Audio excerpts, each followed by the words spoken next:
this is serious business and I need to wake up and realize that there is like potentially like the police might be coming and putting me in handcuffs kind of situation. And I didn't even, like that was kind of this situation in my head where it's like, no, surely that can't be it. Eventually the other shoe does drop. Open the door and there's the police with a man and a woman in like leather jackets, black outfits that bring out a badge that says CSIS on it, CSIS, which is our like FBI, CIA equivalent in Canada. And I understand what you're doing right now. You're kind of keeping low and something that blows over. But I want to tell you, like there's certain things in motion right now. This is not going away anytime soon. Let me back up too. From our last meeting, a lot of people, especially my like colleague, they're like, all right, if she doesn't want to cooperate, and like kind of beat her off to the wolf's head. Just let her. Again, when you're in the courtroom, it's the perception, not what the truth is.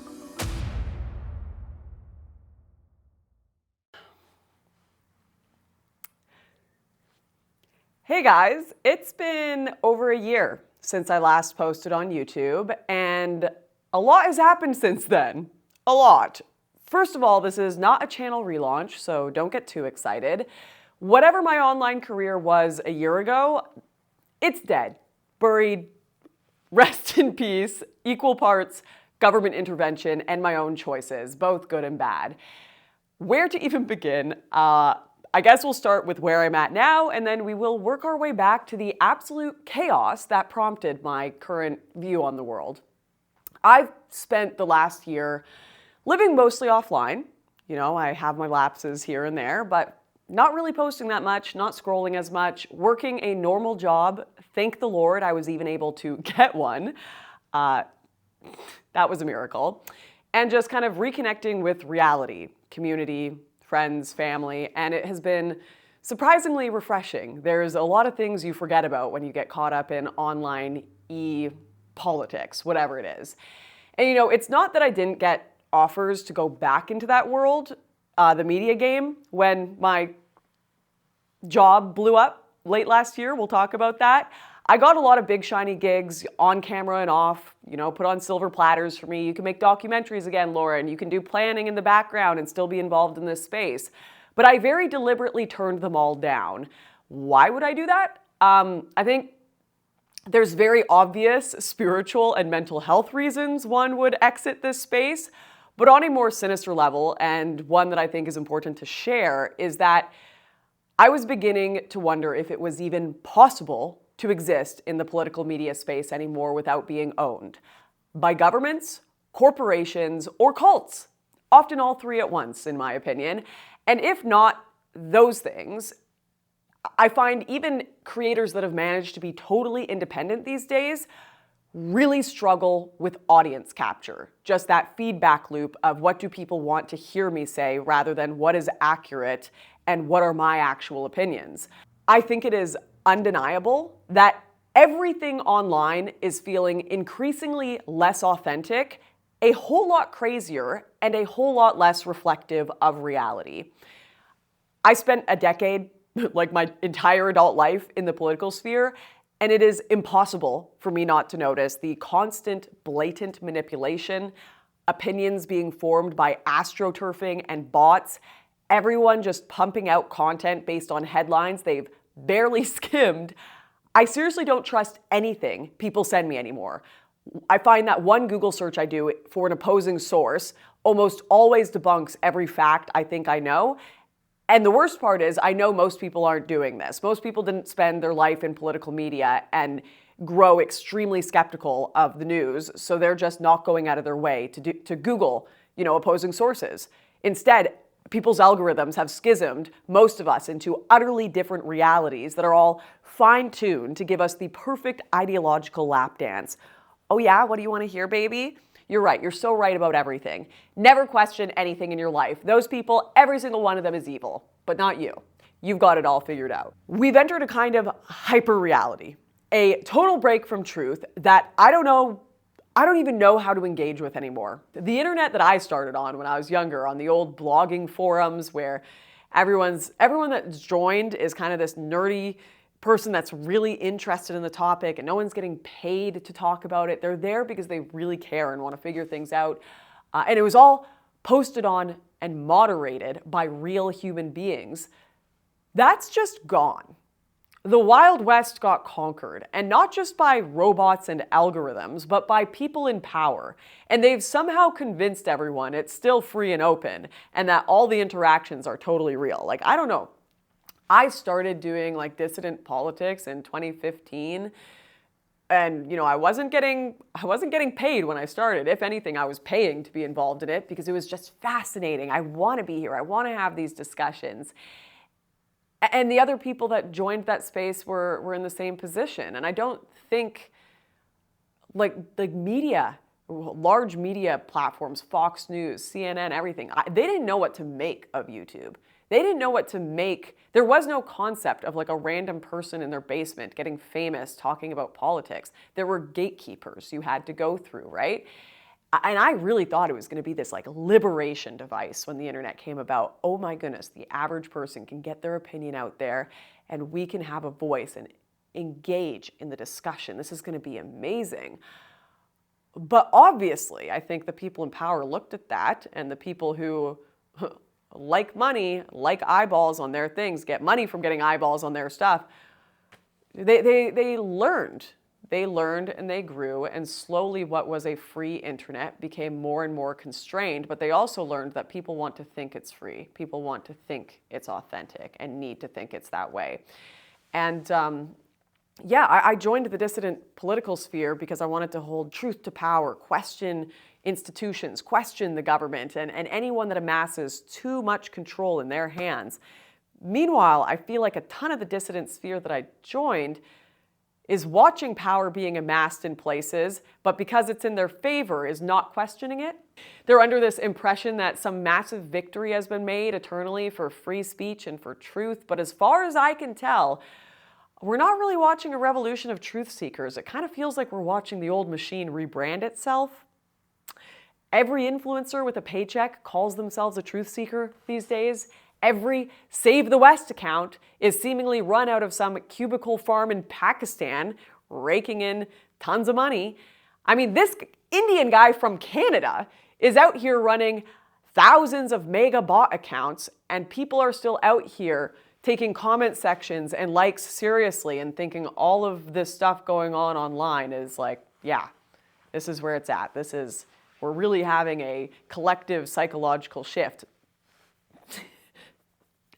It would be hilarious if it weren't so absolutely bleak. I think the truth is there's a lot of money in astroturfing certain opinions. There is a lot of money in pacifying people with endless content that distracts them from the real world. If you just donate to one more fundraiser, sign another petition, hit retweet or like one more time on this video, the West will be saved. And it's definitely not a rug pull crypto scam with a veneer of activism on the front, guys. Yeah, I hope none of you invested in that Unite the Kingdom coin, you silly geese. But of course, I'm just above it all, aren't I, right? I am so above it, I'm the only good one. Not at all. I have spent the last year reflecting on how I feel I was unwittingly a cog in the machine of getting not even entirely unwittingly, I just feel I was a cog in the machine of getting everyone mentally trapped in this digital ideology farm. Not all from bad intentions, but just little compromises here and there along the way of, I just need to, if I just kind of acquiesce to what everyone else is doing, I can still do good in my little way. But no, the whole trajectory of the political sphere is headed towards brain rot, in my opinion. And I hope all of this isn't sounding insanely schizophrenic, because it's not. Mass botting, paid for influencers, federal agents and assets, all of that is real. And I just think it took governments and corporations time to figure out the best ways to capture the internet while making it appear organic. But they've done it. They've done it. Total victory. Well done. And God help you if you try to find exactly where any of the money or the marching orders are coming from. I mean, maybe you can find one or two, especially if you know these things firsthand. But like when we talk about the majority of the chessboard, who's real, who isn't, who's paid for, who's being blackmailed, beats me. because every single person is yelling grifter and fed at everyone else. And it is purposely put together so you don't find out what's going on. It is purposely put together so it all looks organic. And there is not one of us here who is above being propagandized to, which is why you probably even noticed if you were watching my videos last year and the year before, I put in these little things where I just kept reminding people, step outside your own front door. What you see with your own eyes and your real tangible relationships should reign supreme every time over what some rando on the internet tells you. And which is why I also made the decision to spend much less time on the internet myself, because this, when you stare into the abyss stares back into you. Internet creators are not immune from the propaganda affecting them and then affecting the things that they say. It can be fun sometimes, don't get me wrong. I had a blast doing YouTube stuff. I've had a blast on the internet. I grew up RuneScape, Gaia Online, League of Legends when it first came out. Like, I loved the online world and online communities, politics, early Twitter, on Tumblr. I was part of political communities, and Capistan on Facebook, like all of this stuff. I loved it. But we took a wrong turn at effing Albuquerque after that ape died at that zoo in 2016 or something, and teetered off into a reality where slowly the vast majority of the previously authentic internet just became purely a manipulation tool. And I'm sick of it. And I'm sick of watching everyone fall for it, especially the people who call themselves truth seekers that shouldn't be. So that's where I'm at right now. Let's go back to how I mentally got here, which, buckle up, because we're about to take a wild ride. Go grab yourself some tea. Things are about to go interesting places. Cue September 2024 when I disappear off YouTube. A Canadian-owned social media channel that the U.S. Justice Department alleges is a key part of a Russian influence scheme is now off YouTube. $10 million, in part through roaming millennial Tenet Media, to pay MAGA influencers like Dave Rubin, Benny Johnson, Tim Pool, and Canadian Lauren Southern to spread the Kremlin's pro-Trump, anti-Ukraine messages. Should these allegations prove true, I, as well as other personalities and commentators, were deceived and are victims. I cannot speak for anyone else in the company as to what they do or what they are instructed. The Culture War podcast was licensed by Tenet Media. It existed well before any license agreement with Tenet. It will continue to exist after any such agreement expires. That being said, we still do not know what is true. These are only allegations. Putin is a scumbag, Russia sucks donkey balls, and to the journalists who wish to jump the gun, create their own narrative, or lie about what is currently going on, you can eat my Irish ass. I said don't do it. Did I not say don't do it? I said don't do it. You did say don't do it. You did, but well, let's give people a little more detail there. It wasn't just don't do it. It turned into just a nightmare. So you did the work, you got the money, reportedly $5 million, and the indictment that came down not of Lauren Chen, she hasn't been indicted, but of the people who started this podcast network called Tenet Media, are allegedly a couple of Russians who work for RT, which used to be called Russia Today. It's state-run media in Russia. Those two have been indicted. And the interesting thing about those two being indicted is, as Andy McCarthy pointed out on his podcast, they're ghosts. They'll never be arrested. It's basically just a way for the DOJ to try to embarrass the conservative podcasters who got pulled into this, even though the indictment itself makes very clear that they had no idea they were working for the Russians, and that all of them maintained, except for one guy who says maybe, according to the indictment, I haven't heard this person respond to it, but everybody says they had editorial independence, no strings were being pulled by the Russians, by Lauren Chen, or by anybody else. But basically, this is the DOJ's attempt to say everyone's a Russian stooge, conservatives are Russian stooges, the Russians are interfering again, don't trust conservatives, they're Russian stooges. Am I right. Do I have it about right? You do have it about right. The funny thing to me is when this story broke, whatever it was, 10 days ago, and I read the indictment, I'm so used to reading dishonest things about me that when I was reading it, I was like, oh, this actually is all true. I knew Lauren for all these years. She told me I was working with this French businessman. I'm commentator number one in the indictment for people that want to read it. I'm the one that asked for more information. They sent me what I think now it says is a fake AI bio about this guy with a picture. Maybe you guys have it over there. It's fancy. It looks fancy. No, but even that didn't I was like Look at not it. satisfied with that. So I asked, kinda fancy. yeah, so that's what they sent me. And I said, well, I'd like to talk to the guy. That's what I said to Lauren. All my communications were with Lauren, and clearly the DOJ has all those communications because everything in the indictment was true. And then I got on a Zoom call. Lauren set me up on a Zoom call with a person that I was told was her French benefactor named Edward Gregorian. And now I don't know who I spoke to. It was earlier that year, maybe around February, that I was just starting to have this moment of sentience, clarity about the political sphere, that everything was unspeakably weird to levels I couldn't just shove into deep, dark corners of my brain anymore.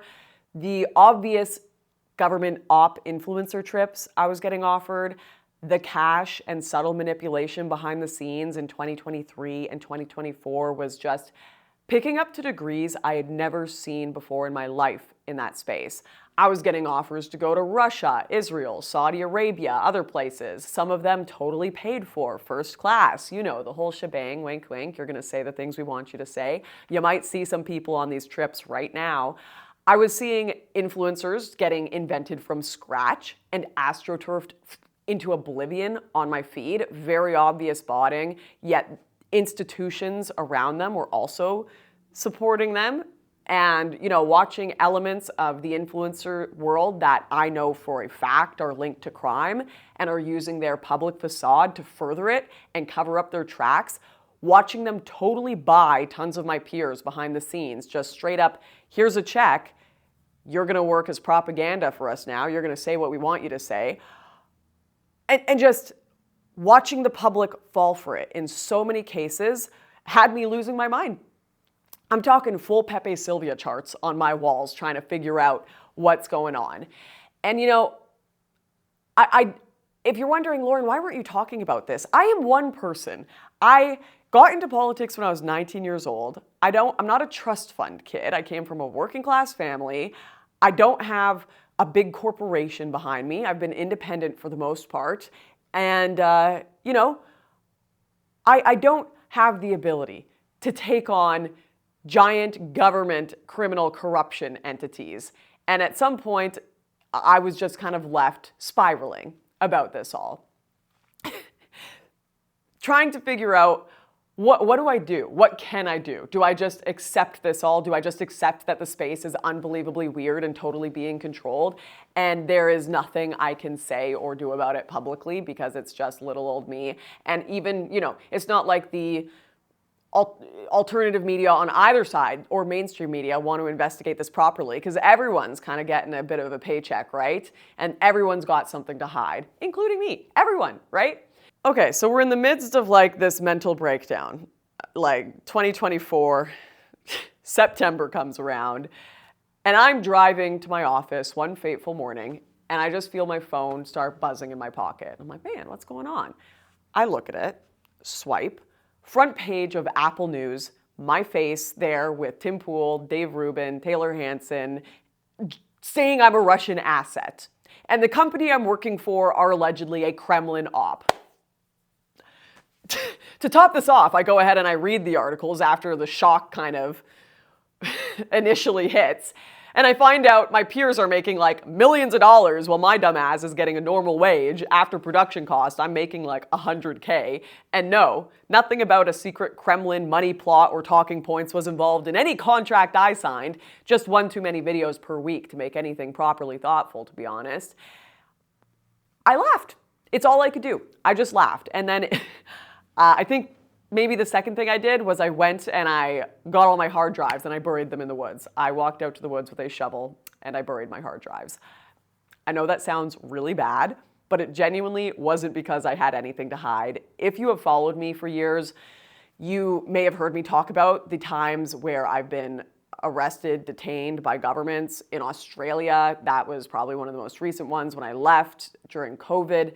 They detained me and told me I wouldn't be able to see my family. I wouldn't be able to go home unless I gave them all of my computers, all of my devices so they could download them. This is like an extreme violation of my privacy. And do they ever find anything? No, they never do. It's never, we've got the smoking gun on Lauren. She's going to jail. That's just, it's never happened. It's like memes and my private conversations with people. I didn't want them going through my life again. I believe I should be free to write cringy notes app posts about my failed romantic life like everybody else without feds going through it, okay?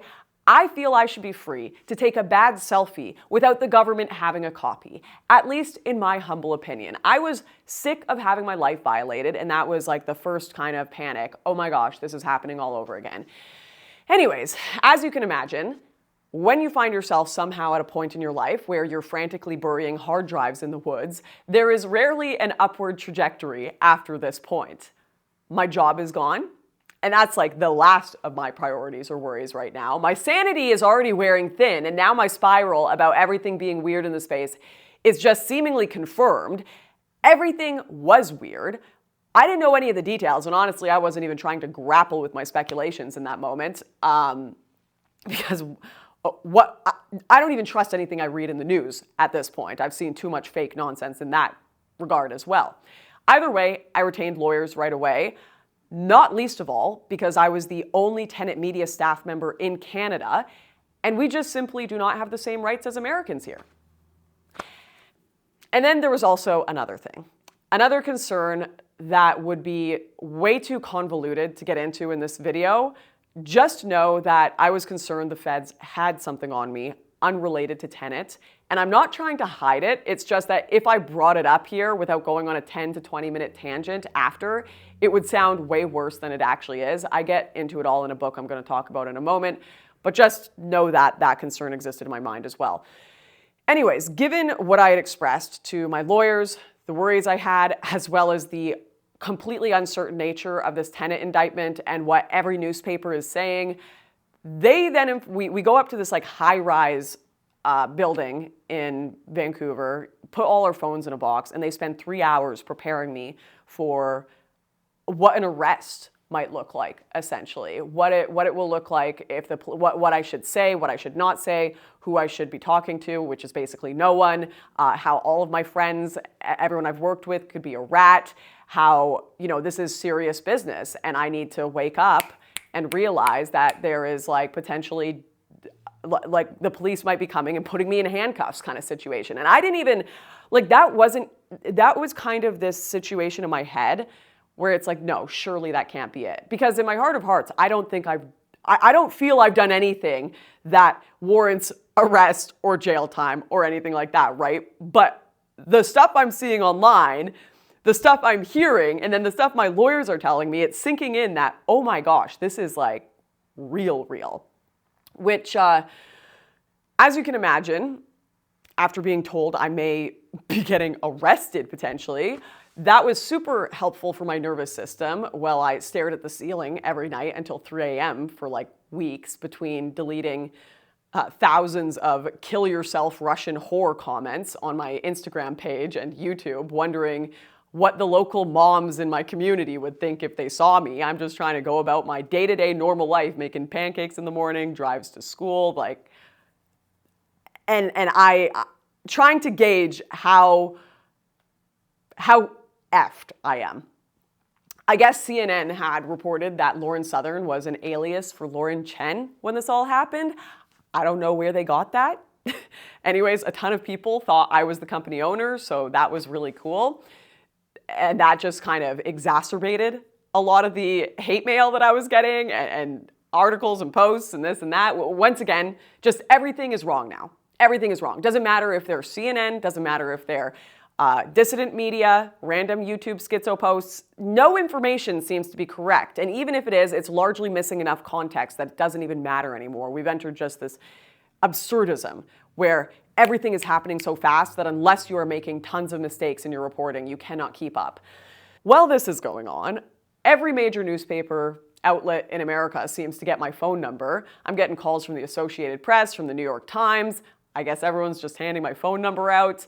And constantly, nope, saying no, trying to act normal, deleting them all every day, waiting for the other shoe to drop. Sorry, I can't talk to you. Biggest news networks in America. I'm trying to do Lego with my kid and wait to see if I'm getting arrested. And eventually the other shoe does drop. I'm having a regular dinner and I hear a knock at the door, and I don't think much of it. I've entered this space of, okay, surely nothing's gonna happen. You're hyping this up in your brain, Lauren. Open the door, and there's the police with a man and a woman in like leather jackets, black outfits that bring out a badge that says CSIS on it, CSIS, which is our like FBI, CIA equivalent in Canada. And they brought the local police force to confirm that they weren't just people posing as agents, they were real agents. And I needed to talk to them. Hey, can we have a conversation with you, Lauren? I immediately go into panic mode, you know? I have a pretty tough constitution when it comes to this kind of stuff because I've had a lot of time in questioning rooms in my life in various different countries, getting detained at borders. I've usually found it largely entertaining. You know, what can you guys really do to me? I know I've done nothing wrong, but I've never had it happen in my own home or in Canada. So my stomach was definitely doing a few flips. And, you know, when I had that conversation with the lawyers in the high rise, they told me, do not speak to the feds. Don't do it. Just call us, you know, when they come, if that happens. So I'm immediately trying to call my lawyers and I cannot get a hold of them. And the feds come in and they're like, okay, we're just gonna sit down on the deck, and you're saying you won't talk to us. Nope, I'm not saying anything to you.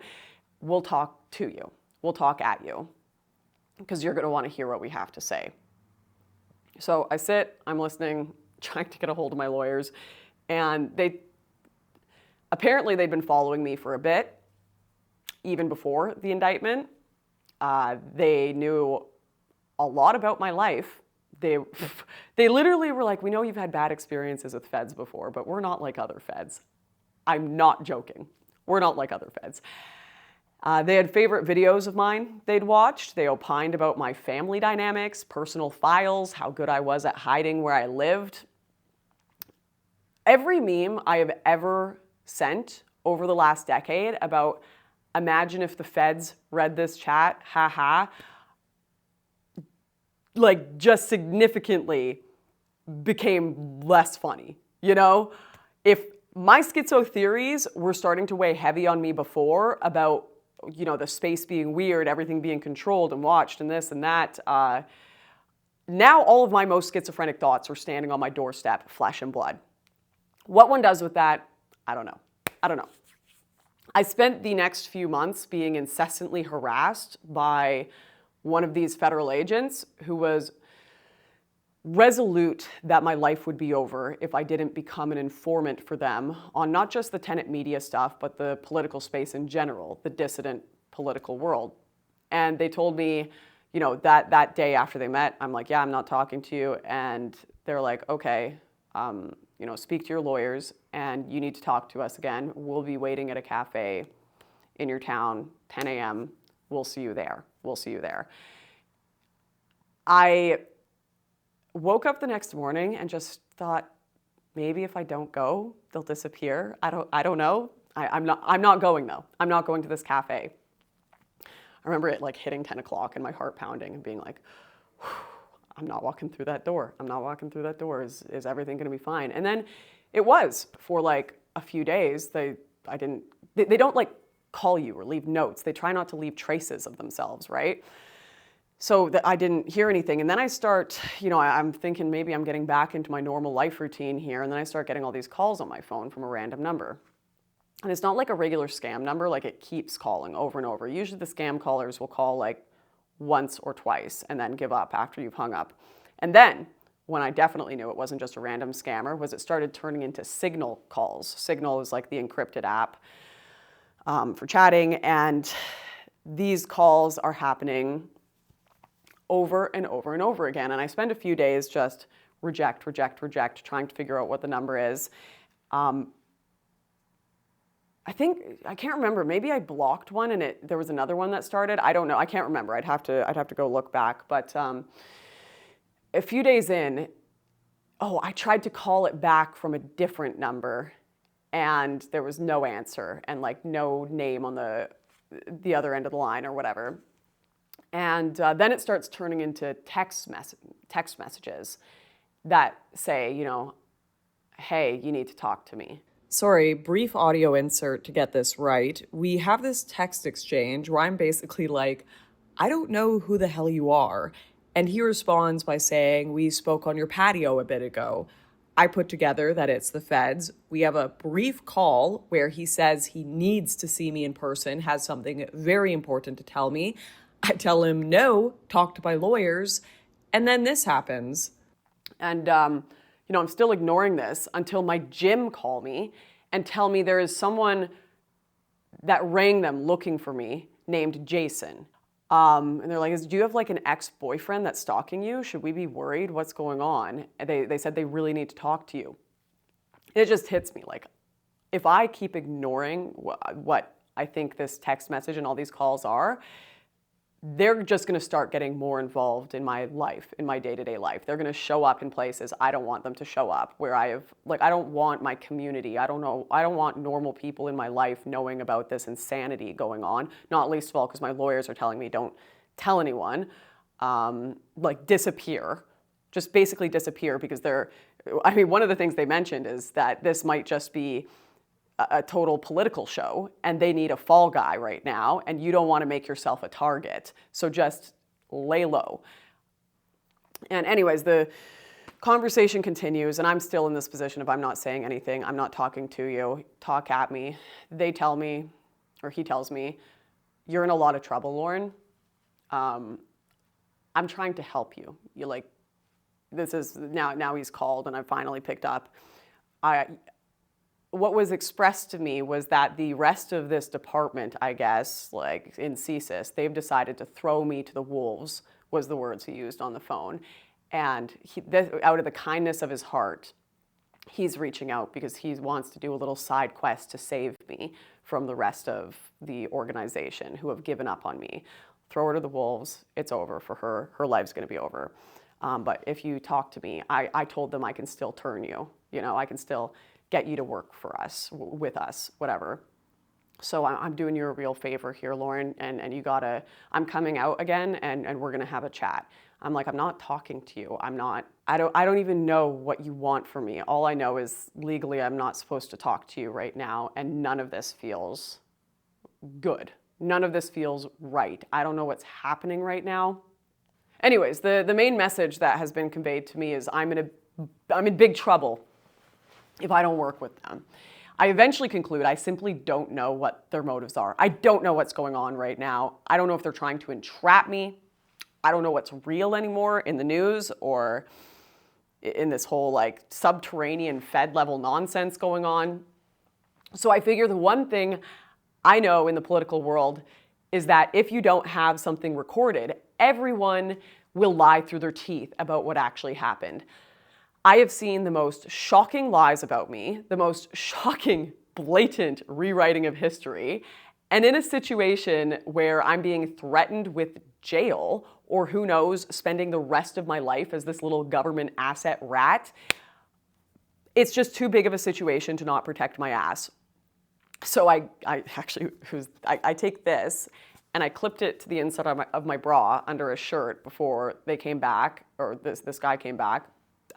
I was nearly puking, so nervous that it would go off because they're like, let's see your phone, make sure you're not recording, shut it off kind of thing. We're gonna have a conversation. But it is a one-party consent in Canada. So my goodness, I hope I'm fine on that level. At this point, I feel like I've been through so much chaos with the police, feds, this, that. It's just like, what next? I don't even, if they want to send me to jail, it would have happened by now, I feel, so whatever. Anyways, Jason comes back to see me and we go on this long walk in the woods, conversation about, there's a chance, don't you want to be around to see your son grow up? All right, a couple things before you listen to these recordings. One, I have a nervous laughter response, so just because I'm laughing does not mean I am having a good time. I was, in hysterics when I thought I was going to jail in Turkey.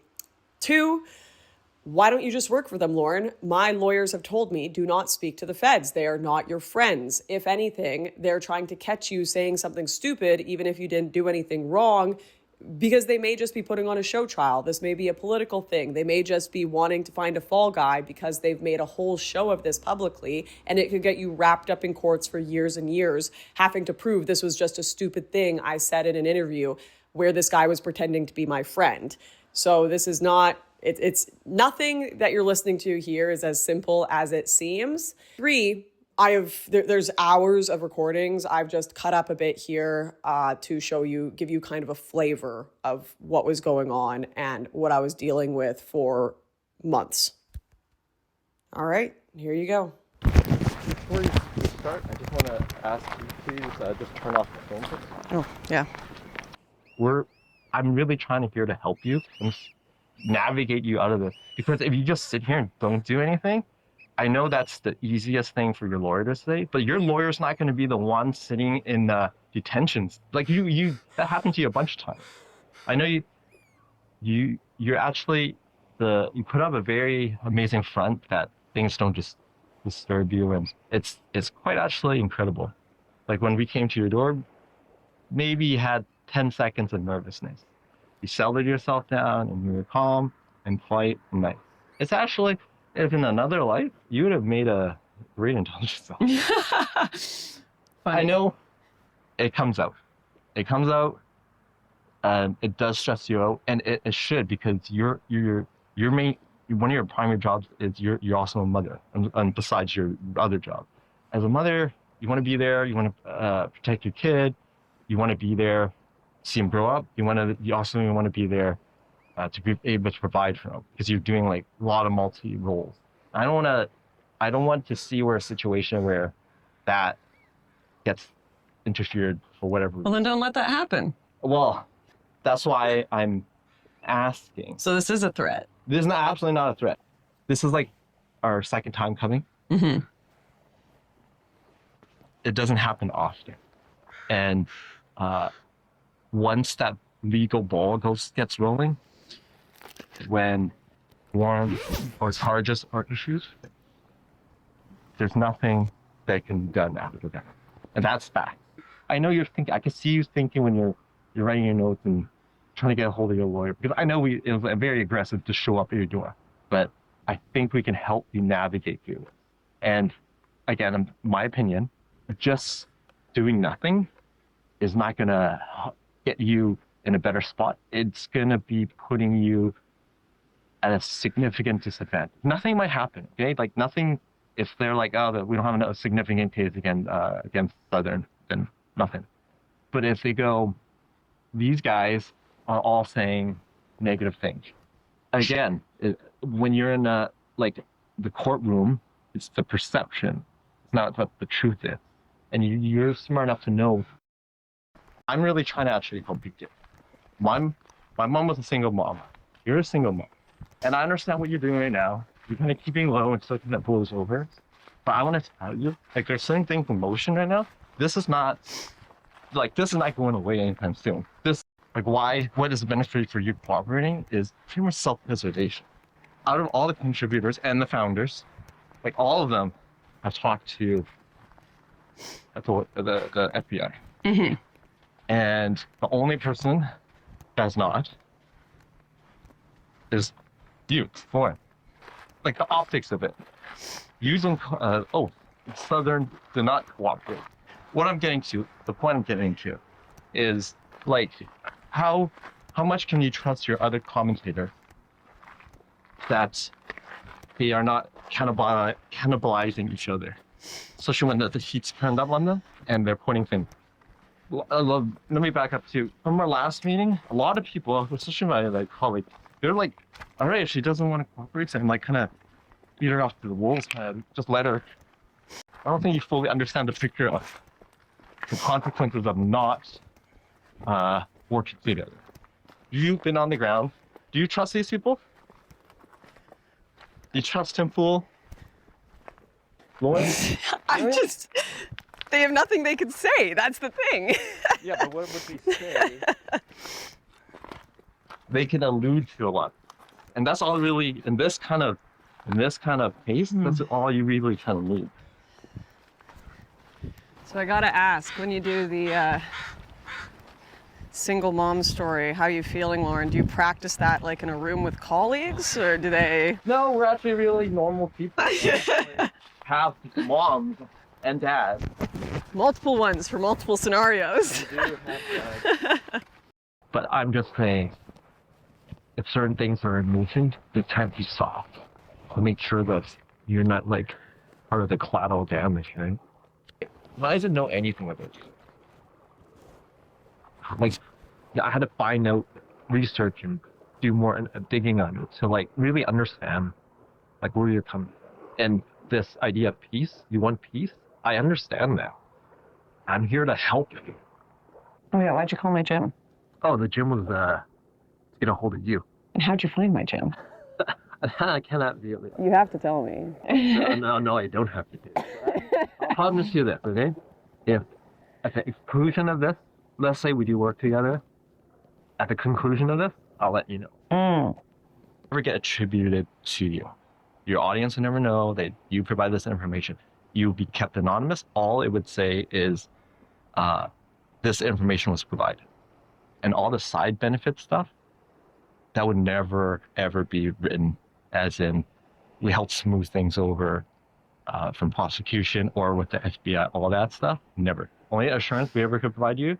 Well, then, so once again, we're back at the, okay, so no one knows that I did something that doesn't benefit me at all and may even harm me because I've got a government that's politicizing the situation. Again, I talk to people in different situations and they ask me the same thing, like, if I betray my country, like other people from a foreign country, if I betray my country, what assurances that I would have that Canada is going to vouch for me, or Canada is going to pay me X amount of dollars, Canada is going to accept me as a Canadian citizen?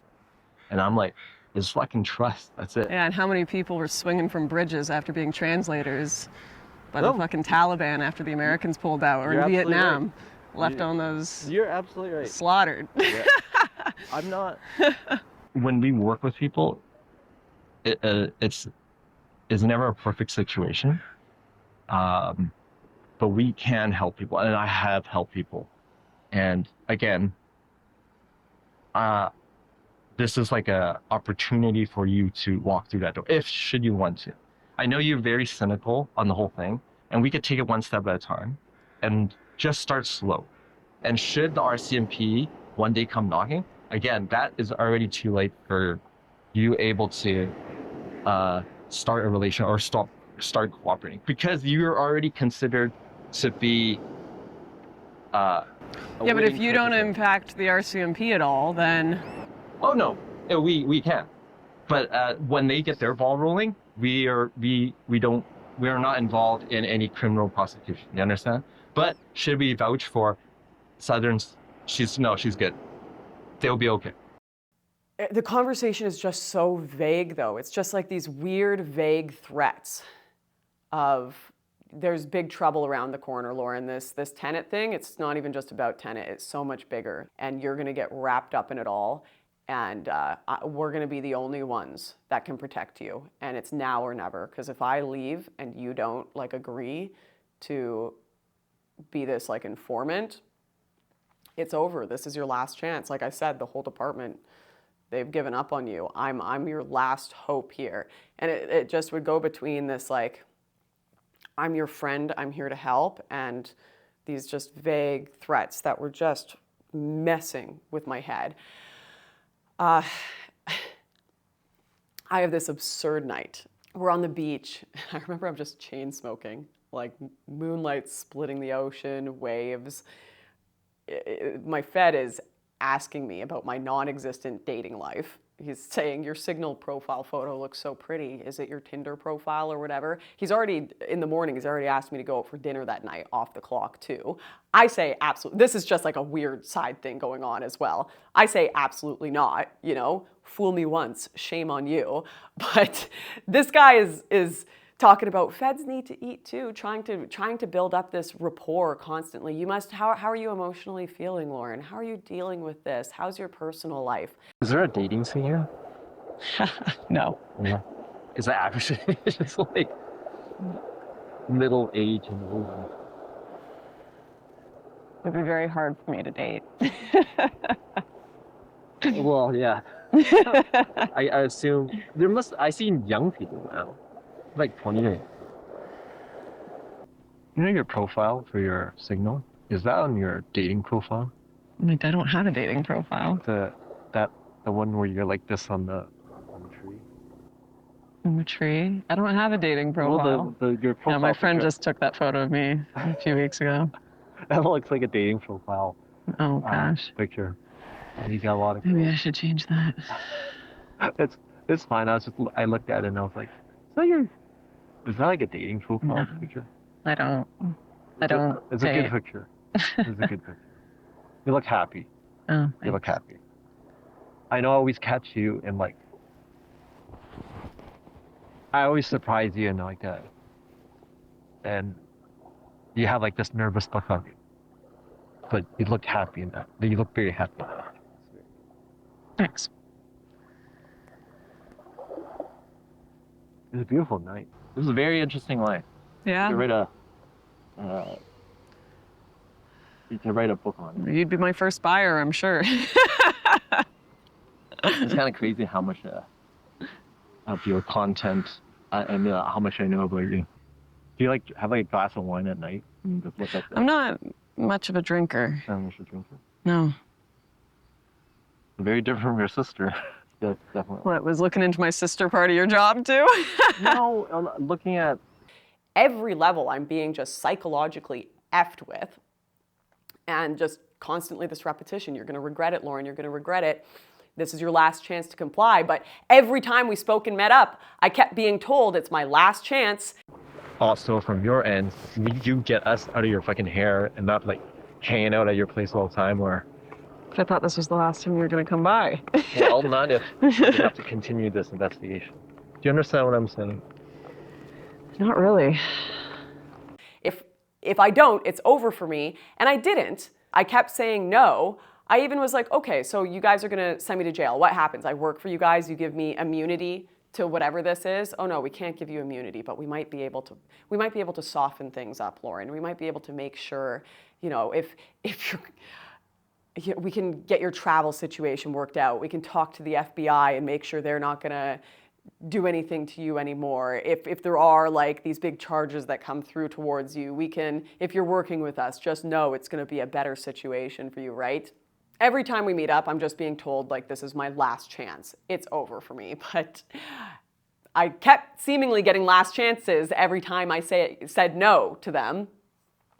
They kept coming back, kept calling, just trying to build up this like relationship rapport.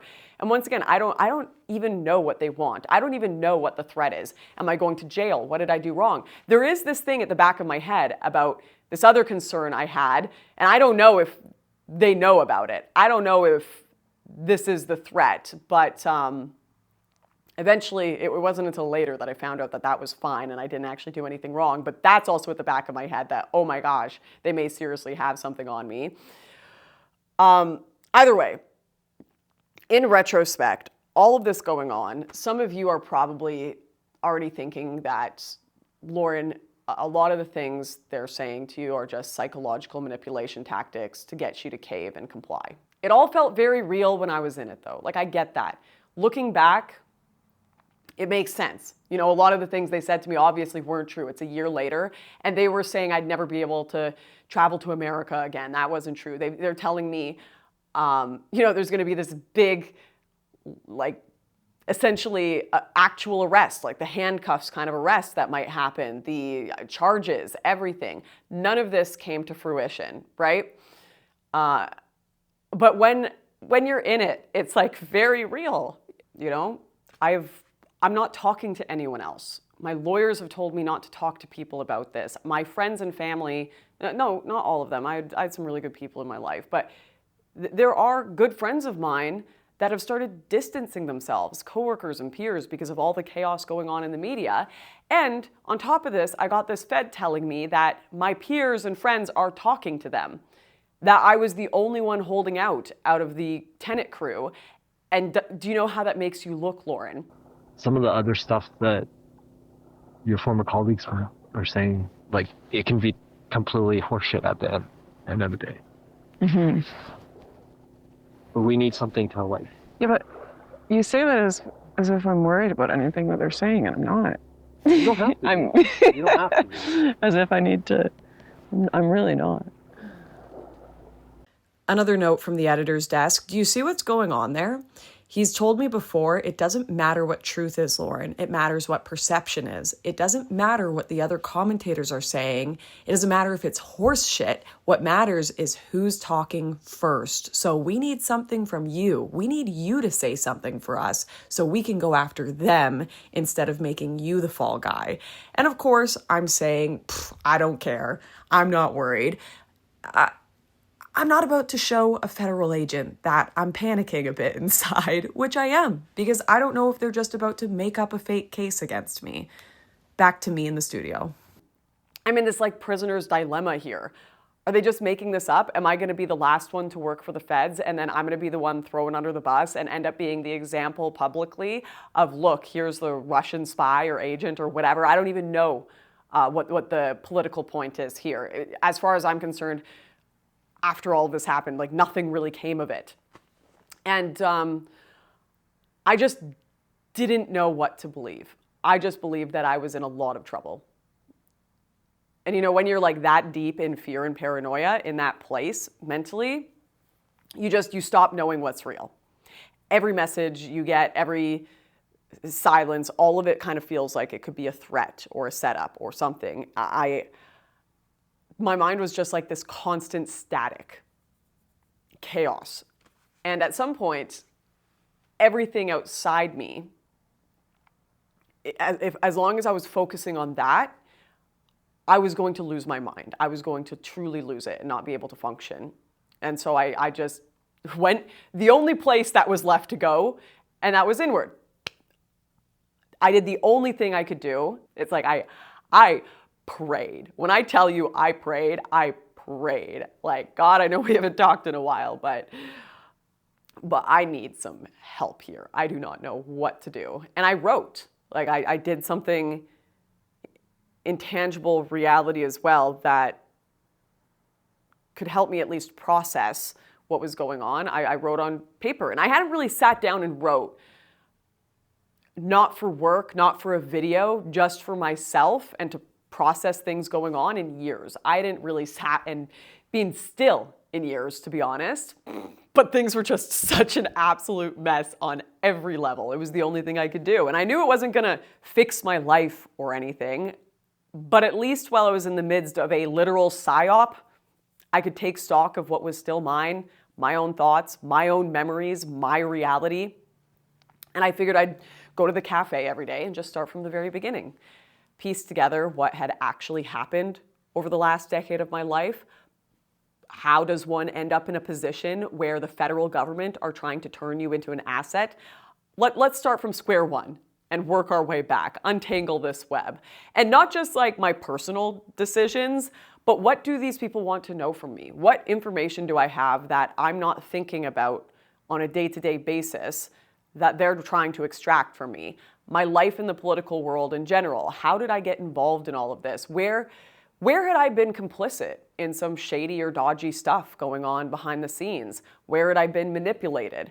What parts of my past had I mentally rewritten to make my job and my daily life easier? Which is something we all do, by the way. There's a ton of different words for it. Memory reconsolidation, just the idea of reconstructing things mentally for a self-serving bias. We all naturally try to build a coherent story about who we are to make our lives smooth and livable. In theory, it's supposed to do that anyways. It doesn't always do that. I think it often does the opposite. It's not exactly lying, but it's just unconsciously editing past events in gentler ways, storytelling to sustain psychological stability. And for most people, it's just not convenient to go and deconstruct their entire narrative identity, because sometimes it means you need to start from scratch. The operating system you've had for 30 years needs to be wiped out, and you got to rebuild your sense of reality. That's why they say people usually don't change after 30. They don't want to have to rebuild. But in a lot of cases, it can be a good thing, especially when your mental model is taking you to the places it has taken me when you're in the position I was in. I really did need to remember who I was before my brain got cooked by the political world and the internet and governments and my own bad choices in some cases. And, well, it really sucked to do. Like, damn, being honest with yourself and your own failures, your own stupidity, your own selfish decisions, the actual life story you have where you're not always the hero, that can really suck, but it's worth it, I think, anyways. In fact, I gotta say, sitting and spending every day writing, it was just like the only thing I could do for psychological relief. And it was this practice of being honest with myself. That was the only way I got clear-headed enough to finally tell the feds to shove it, never to speak to me again. They tried blowing up my phone and messaging me tons, but they eventually left me alone. They're like vampires. It was also the election. There was a bit of a dual thing going on where I was just kind of, a lot of events going on in the world that snapped me to consciousness where I'm like, oh, you know, I think I'm going to be okay. I think I'm going to be okay. And that's not to say I think that, you know, America is going to be okay or the world's going to be okay. It was just the eye of Sauron seemed to be shifting in different directions after the election. But make no mistake, it's still the eye of Sauron. Back to the feds. I say they're like vampires. I say, you know, they're blowing up my phone. I'm constantly saying no to them after they've been stalking me for a month and threatening me. And I'm not saying that everyone who works in government, that everyone who works as like a federal agent in the Western world or non-Western world is a bad person. I'm not saying that they sometimes aren't doing good work. I think there are police that are genuinely trying to stop crime. I think there are government officials that are genuinely trying to make the world a better place. And I'm sure there are CSIS agents that are genuinely concerned about the safety, both psychologically and physically, of Canadians in a crazy world where all these ops are going on. And you know what? If they had not come in, obviously vaguely threatening me in every conversation, refusing to give me any clear idea of why they were there, what they allegedly had on me, what was going on, I might have been happy to help them. I love the West. I am grateful that I was born here, even Canada. I don't want us to lose in an information war. I don't want foreign nations controlling the media space covertly, which they definitely are trying to do so, but it's definitely not just a Russia thing. If anything, the Tenet stuff was like a distraction from the massive control that is happening from many other countries, nations, even corporations. Huge part. But even, you know, even before this Tenet stuff went down and I had the feds doing this like weird psychological, they were lying to me too. Like a bunch of the stuff they said to me were just straight up lies to psychologically torment me. I can't work with people like that. I can't help you if you treat me like an enemy when you need me to give you information. Like even before the Tenet stuff, I felt like my own government treated me like an enemy. So I just had no faith that they had any real interest in actually listening to me beyond what little pieces they wanted to take for a partisan political agenda. I didn't feel there was any true national security agenda going on here, and I ended up being correct in that. Because I was dragged out to Ottawa later, at the end of November, to testify before the House of Commons. I initially said no when they invited me, and then they compelled me under threat of arrest to come, or threat of violating the law if I don't come talk to them. I'm getting forced to go live stream debate with the government when I just want to lay low and be left alone. I go out there, and they don't even ask me any real questions about what's going on behind the scenes in covert control in the media. All of these are questions that are highly politicized. I'm being asked, like, why are you a bigot, Lauren? What about this video you made 8 years ago that has nothing to do with Tenet media or covert control or disinformation?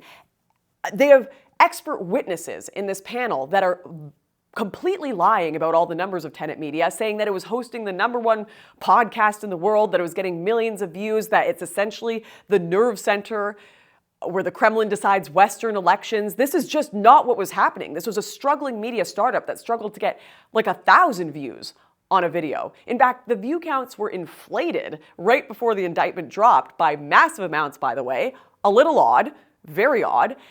And then, you know, they have a politician there, Jennifer O'Connell, on this panel, who has actively voted and said boo-hoo to people asking, why did you vote against investigating Chinese influence within your party? People being bought and paid for like Chinese ops. And they want to ask me, a regular citizen, what are you doing about foreign influence campaigns, Lauren? I'm sorry, I'm not in power. You guys are. And in fact, one of the people questioning me on this panel has actively voted against investigating influence campaigns. This is absurd, ridiculous. It was like this weird, like kangaroo trial, humiliation thing. I'm getting called an anti-Semite out of nowhere. Doesn't even make sense. And I ask him, like, okay, why are you calling me that? Well, you interviewed Alexander Dugin. Okay, well, so did TVO's Steve Peikin. What do you mean? Oh, well, I didn't watch either interview, but I know yours was different. It was the most ridiculous experience I've ever had in my life. Jennifer O'Connell ended up not taking her chance to interview me at all because I'd called her out, and she's like, oh, I can't say anything here. They let me go early because I'm cleaning up. And I don't even want to, like, it doesn't even feel good at this point. I'm just like, this is depressing. Canadians have probably spent definitely hundreds of thousands, if not over $1 million, on this whole disinformation campaigns in Canada committee that's been put together by the Parliament. Nothing came of it. I mentioned to them that there was a Chinese spy that was trying to get me to go out to the Donbass pre-war to do, videos there that I said no to. And they didn't ask me any more questions about it. They didn't, not even curious. It's just like, okay, sorry, my talking points say to call you names, Lauren, and then say Russia are the reason we have bad housing problems here in Canada. No, they didn't seem actually curious about what was going on behind the scenes in media manipulation whatsoever. And you can go and watch all of these committees and figure that out for yourself. It was tragic. Here are some of the clips. I want to go back to your trip that you took to Russia in 2018. Who paid for that trip? I paid for it. You mentioned that you did several interviews there. Were you paid for those interviews? I was not paid to do any of those interviews. So I mean, it's come up who you interviewed while you were there, Alexander Dugin, who not only has been referred to as Vladimir Putin's brain. Dugin said Russia should, quote, kill Ukrainians. He's previously been involved with Pomyat, which has been described as the most significant anti-Semitic organization since Perestroika. He's expressed his admiration for the SS, adopting the alter ego named Hans Sievers, named after the war criminal, who was general secretary of a Nazi research institute that Heinrich Himmler established. I'm just curious. I know you've mentioned Steve Peikin a number of times, and I had limited time to look here, slightly different than the interview that you did. I'll just be honest. Why would you want to platform someone like that? The exact same reason Steve Peikin did and TVO did, because he is an interesting geopolitical figure, and I was more right than I bargained for initially at how interesting he would get. Do you agree with his views on Ukraine? No. I don't think we should kill the Ukrainians. On the contrary, I think we should be trying to not kill anybody. Not a big fan of killing people, Ukrainian or otherwise. And do you prescribe to his anti-Semitic views? No. Once again, you're interviewing me right now. Do you agree with all of my opinions? No, I actually find some of them quite offensive. I'm just curious what a Canadian language is. Is that Ojibwe and Cree? Typically in Canada, our national languages are English and French. I kind of figured this was common knowledge in here, but... Okay.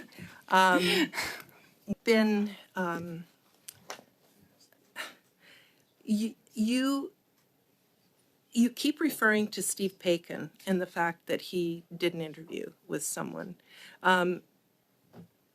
You went to Russia, if I'm not mistaken, you were barred from going to the UK, is that correct? Yes, I was barred from going to the UK. And why was that? That was because I tried to set up a pride parade in Luton, and the Islamic population there typically are not a big fan of that. And I was told that it was stirring up hatred. And so you went to Russia to stir up hatred against Jews? I'm so sorry. What What are you referring to? Look who you deliberately made a trip to Russia to interview someone who is one of the most anti-Semitic people around. Is it just to be controversial? Is that, do you find that funny? What part? Yeah, I do find it funny that you were accusing me of taking a trip to Russia to stir up hatred around Jews when I don't think Jews came up once during my interview with Alexander Dugin. I don't know where you're getting that from. And once again, Steve Piken conducted an interview with him. I guess you would have to make the same anti-Semitic accusation against TVO. Ms. Southern, his views are well known, and you deliberately went there, so you're basically trying to create chaos. Funny thing is, that's what they say Russia does with all the things that they do, is try to create chaos in society. So it sounds like your goal is to try and create chaos, and I don't get the sense that you have a lot of respect for Western liberal democracy as it is. So anyway, that's my time, Chair. And if so, what responsibility do you believe the individuals like yourself and your platform aid in preventing the spread of foreign influence? I think that it is rich that I am sat here and being asked what I have to do to stop foreign influence and foreign interference. As a Canadian citizen, well, we sit here with MPs like Jennifer O'Connell, who said boo-hoo to Conservatives who wanted actual elected politicians working with foreign governments to be exposed. So I am a regular Canadian. So, sorry, I take it you don't take responsibility. I'm sorry, it's not your turn, Ms. O'Connell. I'm going to continue. How do you reconcile your business model, which prioritizes user engagement and raking in massive profits from clicks, with the necessity to protect users from harmful disinformation that can lead to real-world consequences like hate-based violence? How is anyone in this committee supposed to stop disinformation abroad if they can't stop it within this committee? Why wasn't Ben Scott, why wasn't he challenged when he cited false numbers about Tenet's views? Why wasn't he challenged when it was said that Tenet created the top podcast in the world, that they were getting billions of impressions? If we cannot stop disinformation within this committee, I'm sorry, but no one here is stopping disinformation coming from abroad or foreign interference. Okay. So right now, you're telling us right now that you're not going to take any different steps to ensure that the people that are paying you are legitimate and don't have ulterior motives? The steps I'm taking is I'm not going to work in media again because I am tired of this subterranean Fed-level nonsense going on, and I would like to just go on with my normal life as a Canadian, not being harassed by CSIS or the government or you people. Thank you, Mr. Johns. But anyways, it wasn't even, I definitely got a kick out of it after. I was trying to take a break from media and not be online anyway, because that was warping my mind too. Just all the likes, the clicks, the views, the this, the that, the audience capture that happens to everyone, and other drama that we'll talk about in a moment here. But, after I left, I remember being in the cab on the way back from the whole shebang in Ottawa, and I just sobbed. I was like, is it over? Is this done? Are they going to leave me alone now? The entire experience, quite frankly, nearly mentally broke me. But I'm really glad it happened. Genuinely. I'm not even a cope. I am incredibly grateful that all of this happened, because I definitely wouldn't have sat and spent all that time writing. I definitely wouldn't have spent the many months afterwards not being on social media, really digging deep and reckoning with myself, trying to understand what had happened, how I had gotten here. And I ended up writing down a good chunk of my life story throughout this process. And I told myself, maybe, some of this is interesting. Maybe I'll show people this, but I'm definitely not going to show people everything I'm writing. It's too crazy. It's too personal. It's too embarrassing in some cases. I ended up publishing that book 3 months ago, though. It's aptly called This Is Not Real Life, and it is a collection of the actual stories behind the scenes of my time in politics, in hopes that by understanding, I guess, what my journey looked like and how I got caught up in all this madness, that it can perhaps help people assess the entire political world better, or at least realize that they shouldn't believe most of what they see online. This may be your first time hearing of the book, particularly because I turned down almost every single interview request about it, as one of the main theories of my book is that everything is fake now. not like everything, but the vast majority of it, journalists simply don't make money anymore from telling the truth, left or right. They get paid to make clickbait. They get paid to make things that people want to read, true or not. And they definitely don't get paid to truly understand or communicate things. There's like a very small group that still exists that are doing that. And I can say this is even true of my time at Tenet, where I had full control of everything. I had the full ability, Lauren, you can make whatever videos you want, total freedom of speech, but my contract just had me doing so much content that none of it could be truly deep or meaningful. And this was a compromise I made. I was like, okay, I have free speech, all the company backing me. Everyone else in this sphere is doing like daily videos. Lauren, you got to catch up. Yeah, you got to, if you can't beat them, join them. And I found myself staying up till like 5 a.m. trying to fact check stories that still I couldn't get right because there was just I would have killed myself trying to make my reporting accurate and meaningful and still get like 3 videos out a week. That's just too much content.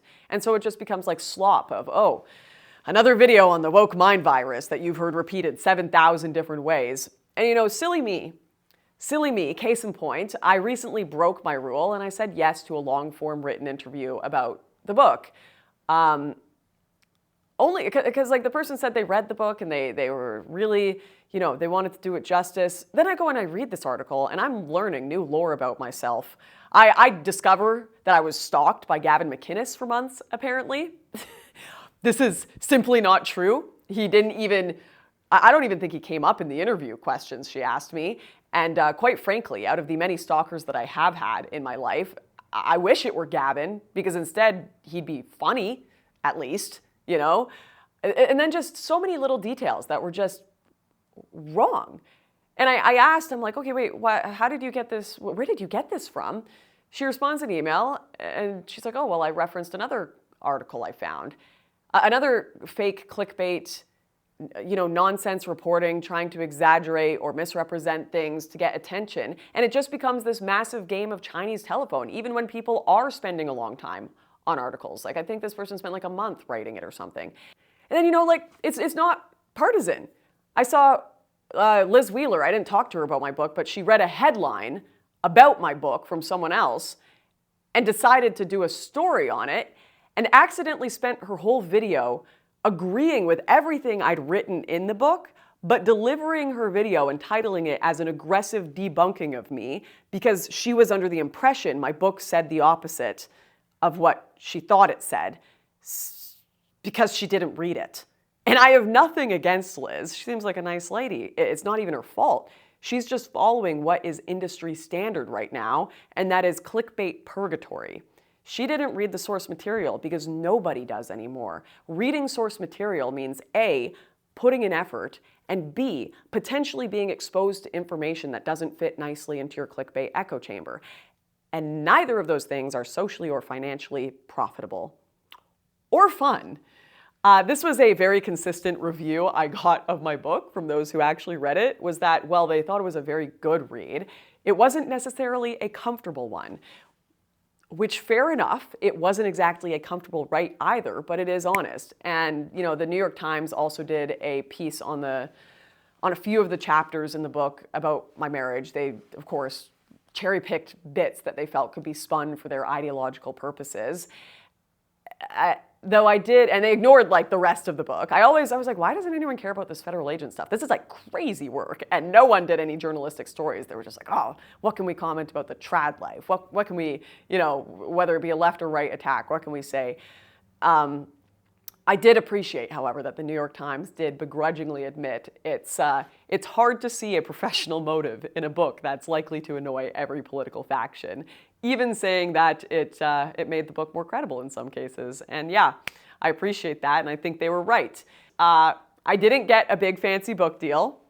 I could make more money off of like 4 or 5 YouTube ad reads than I would off this book, because there's no ideological lap dance for publishers to sell or the masses to consume in it. It's just like the truth as plain and simple, as annoying as it is,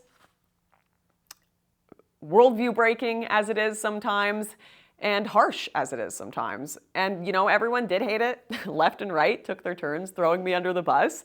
The leftist approach was generally, wow, you do this book talking about the problems within, dissident media sphere, and you don't disavow every belief you've ever had in your entire life. You alt-right bitch. Apparently, I'm not allowed to grow, mature in my beliefs, and honestly look at my past unless I want open borders politics and to become bisexual or something, I guess. I don't know what they want from me. I guess they want me to lie to them. There is no such thing as someone pivoting their entire political position overnight, especially before they publish a book. That's ridiculous. Meanwhile, a good chunk of my old right-wing peers were busy seething that I'd said the quiet part out loud, that it's all fake. And power corrupts every ideology, including their sphere. They also like taking money to write nonsense, post nonsense. Much like the devil can cite scripture, the right wing can make fake news too. But you know who didn't hate it? You know who didn't hate it? Bless you people, those who actually read it. I know you're a few, but meaningful and thoughtful, and I appreciate it. And you know what? All the influencers who called me behind the scenes and said, for what it's worth, Lauren, we know everything in your book is true. We'd lose our jobs, our funding, important contacts, etc. if we said so. I got a lot of those calls, and I'm not even mad. I'm not, maybe a little. I did, see the little, I'm like, ugh. It sucks when people can say things privately but can't publicly, but I also get it because I've been there too. I've been in their shoes. One thing, I worried about when I published this book is it kind of feels like it's this indictment of all influencers and all influencer culture. And it's not. I actually love these people. I don't hate influencers or people in the political media space, even the ones that have taken money to say horrible things about me or this and that. I don't even hate them. I hate the place they're stuck in. I hate the system. Here's the paradox.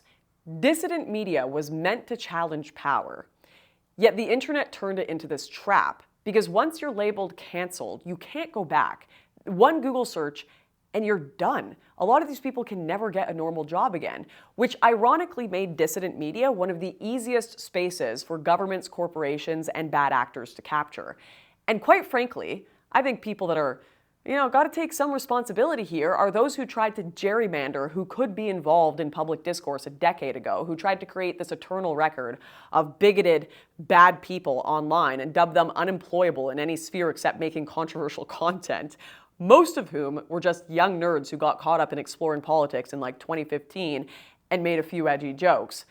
When the internet makes you unemployable and your own government makes you untouchable, what choice are people left with if they want to eat but to take money from dodgy sources, dodgy people? And I'm not saying it's right. It's not right. It's just reality. When you effectively create a social credit system based on people's edgy politics they had in college, you might as well create a recruitment center for threats to national security. And, I'm not, this might sound like it's all about the tenant stuff. It's not. There is money being thrown in from all over the place towards influencers, and people are just like, well, I'm not going to look that hard into it because I gotta eat, That's kind of, and the massive demonetization of political content, I get it. I'm not saying it's right, but this is the natural result of the pressures that have been put on this space. And we're about to repeat this cycle the other way around, by the way. Obviously, politics has just been a nonstop chain of acting out against your own morality because the other guy broke the rules first, going all the way back to when the first caveman hit another caveman with a rock. I love everyone saying, it's our turn. It's our turn to mass cancel and kind of destroy the other side. Everyone has infinite motivation to sell out, to not tell the truth, to have no mercy or understanding for anyone else, to not stick to their moral principles. Just everyone, and they all have very stories that you can sympathize with for their reasons for doing so. And to put the cherry on top, everything is utterly godless. The performative Christianity even more so than anything else, which means even more bad actors taking control of the whole political sphere. And it doesn't cost much either. It doesn't take much money to buy an influencer even when they're not canceled. And all of it is made to look authentic.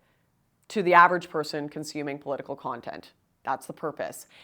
And it's not just foreign governments or domestic, but criminals doing this as well, buying your psyche by purchasing the opinion of media figures and botting your feeds, and therefore making themselves valuable in the eyes of politicians, therefore making themselves have more sway behind the scenes to influence their cases, their travel. Because this is all of this stuff, if the way that the system works, whether you're banned from countries or not, my ban to America, I wasn't allowed to go for 2 years, was lifted the second I had a friend in the administration that I could call up to get it lifted. These things aren't based as much on the law or seeming rules that you would think they are. They're based on whose friends are in power and whose aren't, right? So there is a lot of benefit to manipulating the psyche to get yourself power, especially if you're doing criminal things, which our government across the Western world just seem fully unequipped to deal with as digital crime is on the rise and we just live in this increasingly low trust society day by day where everything is becoming a scam, everything is becoming manipulation behind the scenes. I discuss this in my book as well, including getting into some of the more serious criminal underbelly of the political world. I might as well just say it because some of you have probably already seen this online anyway, but I do talk about the Tate brothers and their whole very obvious criminal operation. If you're brain dead enough to hear a guy tell you, I am a pimp and I moved to Romania to get away with crime easier, and you can't figure out what's going on there, not to mention all of the other information available, just that, I don't know what to tell you. I truly don't know what to tell you. But either way, I published all those chapters for free because I didn't want any weirdos accusing me of writing them for money, though they did anyway, hey-ho. Those Substacks are below in the description. I don't really want to talk about all that in this video. I already wrote about it. You can read it there.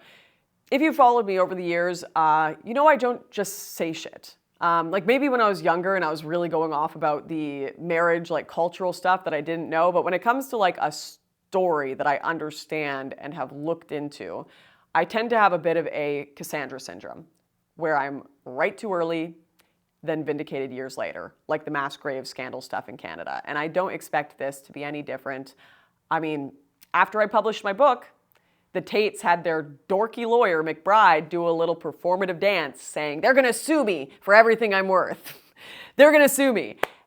It's been over 3 months and I haven't gotten so much as a cease and desist. There's a reason for that. So much of the stuff you see about that sphere and what's going on there, it's performative and you are being manipulated. But hey, moving on from that, we'll see. We'll see what happens there. What I wrote over the last year, I swear, isn't all just depressing stuff. It's not all a black pill. It's not all about, you know, how the whole space is doomed and there's nothing we can do about it. Not to spoil the end, but I do think it's an optimistic book in my opinion. And there's a good mix of humor in there too to offset the chaos. I get stuck in the Arctic with neo-Nazis. There's getting arrested in Morocco, Turkey, banned from the UK. The fun, ridiculous, behind-the-scenes stuff of my trips to South Africa and Russia, the making of Farmlands, Borderless, and other projects, my time working at Rebel Media, and more details on Tenet and my slow descent into madness with my federal agents stalking me. And yes, I do get into some of the bigger internet dramas that I have seemingly avoided discussing over the last few years here, like the Destiny drama. And you know what? If you're desperate for tea, there's 2 whole chapters on that in the book, okay? Hey guys, notes from the editing desk. Despite just saying, if you want to hear more on this subject, read the book, I somehow then managed to go on an hour-long rant about this, which mostly amounts to how I'm the main character of human suffering and nobody understands me. So instead of subjecting you to that embarrassing display, we're gonna fast forward through all of that, with exception to a few key out-of-context highlights that I'll leave in.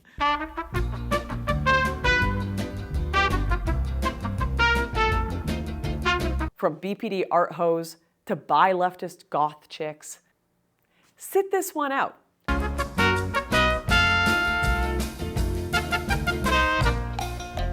I am literally you, mentally ill from too much time on the internet.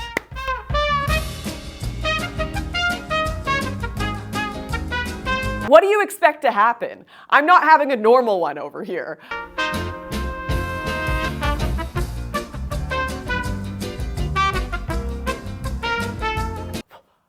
What did I deal with? Videos with 20,000 views analyzing the flame war in the comment section of my Wiki Feet page because my toes were too bent.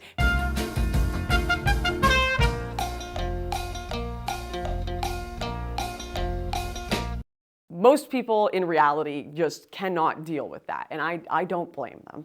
Obviously, someone like Destiny was uniquely equipped to relate with me on those levels, and that, you know, you don't feel so alone in the world, and that's a nice thing. And I don't expect everyone to get it, that's fine. But outside the spectacle of clickbait, these internet characters and the real moments they're living, told as deeply human experiences, I think it explains the political sphere more than any of the polished commentary or Twitter post posturing ever could.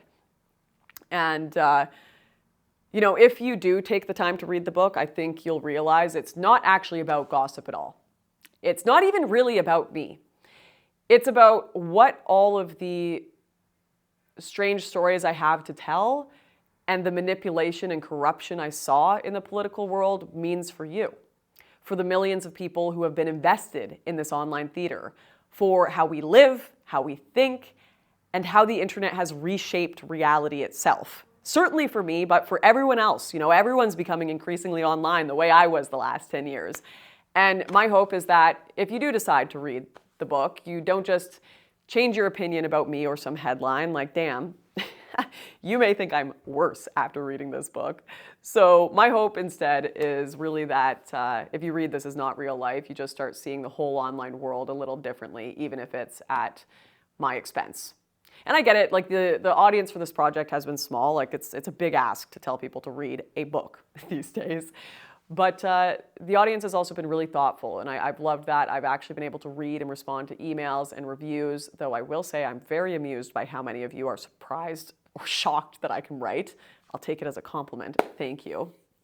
There will, of course, be noise, arguments in the comment section, bots, PR campaigns trying to spin what I've said, and that's just unavoidable in this ecosystem, you know? But if you really, really care to understand, if you got strong feelings about me and my life, just go read the book. Don't scroll, you know, make up your own mind. You don't even need to pay for it. This isn't, we live in such a world of materialism that it seems people's only idea of the reason someone would write a book is to make money. Like, yeah, you know, if I spend a year working on something, almost a year, like thousands of hours working on something, it would be nice to be compensated somewhat. But there have been a lot of books written through history because they were important to the collective consciousness and the political conversations at the time. And there are reasons to write things beyond just making money. If I wanted to make money, I'd do some book where I'm like, you know, pouring out a bottle of red pills with like red lipstick, and I'm like, how the right turned me into a feminist or something. Man, I'd get a TED talk for that, you know? But yeah, you don't even need to pay for it. The book's at a bunch of local libraries. I know my local library in Vancouver has a few copies there. If yours doesn't, you can call them and ask them to order a copy. So it's not even like, don't even pay for it if you don't want to. It's not about that. I genuinely wrote it because I feel there's some important things people might need to know about how the world works that I learned firsthand the hard way by living it. And I do apologize. It took me so long to tell all of you about the book here on YouTube. I've gotten the emails. Lauren, are you dead? You haven't posted in a year. And yeah, I was kind of psychologically deceased for a bit there, so I apologize. Too much to process, needed to touch grass.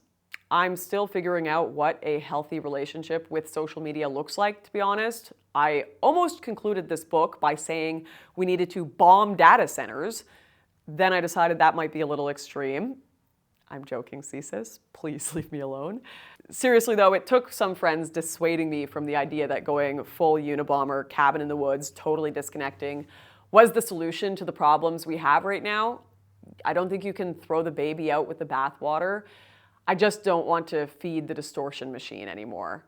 I don't want to be a part of how the current influencer ecosystem is working. And I'm still figuring that out. I don't have the answer. So don't expect this to be any sort of comeback video or even necessarily a goodbye video. Just if I do post, it'll be because I have something to say or a project I actually think is helpful, not because I'm chasing algorithms or trying to meet a quota. That's what's killing the internet, in my opinion. And yeah, if you take anything away from this video, or my book if you choose to read it, let it be this. Forget about me. I'm just another idiot on the internet trying to figure things out. If you're very upset with my life or what's happened or decisions I've made, don't worry, it's my life. You don't have to live it, right? This isn't about me. My mistakes or my redemption arc. Spoiler alert, there is no redemption arc in the book. It's about you. In fact, that's what all of this content that you should be consuming should be about. It's about our own journey, our own inner journey, right? Content should not exist to flatter the creator. It should exist to illuminate something true for the audience. It should make you think, make you question, maybe even make you uncomfortable. If what you're consuming isn't helping you grow, if it isn't bringing you closer to reality, if it's just constant vindication porn or the same ideological slop all day long, then that is just another distraction. Or worse, you are an active victim of propaganda. And you know what? If you have been consuming content just because it's addictive, you've fried your brain with the reels and the TikToks, don't worry. I've been there. I get it. All of the problems I critique in my book are basically a self-critique of the places I've been. Let's all just blame the Zuck or Elon or whoever, okay? The evil algorithms. I did record an audiobook as well. For those of you who have lost the ability to stare at pages, imagine staring at a page all day. How boring. I get it. Now you can go to the gym, do a million different things while listening to how I blew my life up for your entertainment and hopefully learn a few things in the process. Anyways, I appreciate you all, even the haters, even the losers. God bless. And thanks for watching. I'll put links below and maybe you'll see me 3 months, a year, whenever I have something to say again. See ya. I don't know, if you want to leave that media world, leave it. Just do your own thing, you know? Yeah, I'll figure it out. Yeah, you figure it out. It's I'll do like those bear videos. Those non-political stuff. yeah, but no one cares for them. Really? Except me. I liked it. And you. I did like And it. my Fed. Me You and my guys Fed wanna see liked that? it.